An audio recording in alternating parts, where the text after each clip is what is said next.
guys, Steph here. Today I thought that I would do a review of Fall in Love with Soon Jung or Fall in Love with Innocence, which just came out.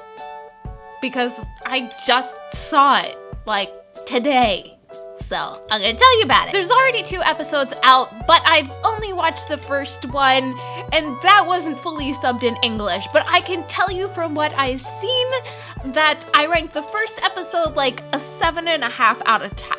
It had its good moments, and it had its not so good moments. For those of you who don't necessarily watch my top 5s, Fall in Love with Soon Jung is the story of a young man whose father dies when he's young. He was a big CEO, and his uncle takes over the company and takes it away from mom and the little boy, and his mom, in devastation, commits suicide by hanging herself, and her poor young son finds his mom hanging there. Seriously, are drama writers trying to give children mental problems? The new vice president was a girl named Soon Jung's father, and now she works as a secretary to the president of the company, this guy's uncle. And girl is super strong-willed, though she's got her issues. But who doesn't have their issues? I must turn to my notes. The main characters are Jung Kyung-ho, Kim So-yeon, and Yoon Hyun-min.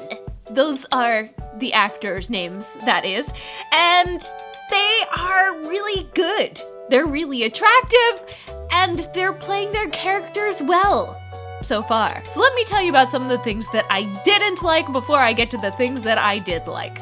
The first thing that I didn't like is there really hasn't been that much hype about this drama. You hear about a lot of other dramas, but this one's kind of taken second place to some of the more popular ones that are out, but it doesn't mean that it's not a good drama. The second thing I didn't like is that Soon Jung is like very strong-willed, but she makes a lot of bad choices. Like, seriously, am I right?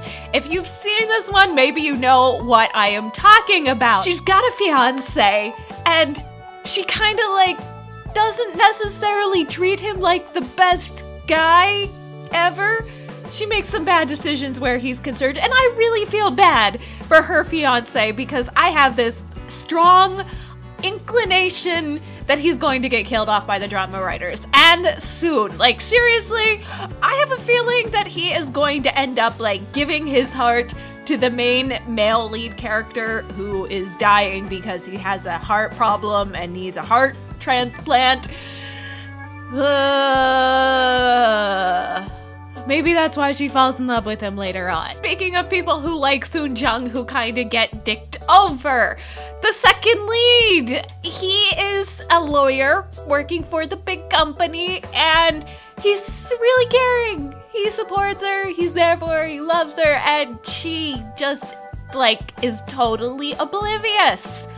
And I know that she's going to go for the bad guy, but I'm like, seriously. He's there, he's cute, he's got everything for him. Why do good girls always go for the bad boys? Now, for the things that I did like. Cute people, especially boys. If you are a fan of Korean guys and you like looking at Korean guys, there are definitely some attractive Korean guys in this drama. There is a shower scene in the first episode. This reminds me of my first like conversations about Korean dramas with friends in Korea. Their favorite part was always the shower scene, and there's a shower scene in the first episode, so there you go. There's also a proposal and a strong love story right from the beginning. Like, there's a lot of information coming at you, and there's a lot of story being told right from the start, and it's very cute and romantic. So you guys, there's my first impressions of Fall in Love with Soon Jung. It looks like it's going to be a classic Korean romantic comedy. It's got all of the elements that make it a very cute story. Probably not going to be one of the best Korean romantic comedies of the year, but definitely up there in the top 20. If you haven't seen it, I do recommend that you check it out, especially if you're looking for some dramas to watch. Be sure to click that like button on this video, give this video a big thumbs up, and subscribe, you guys. That's it. Happy drama watching.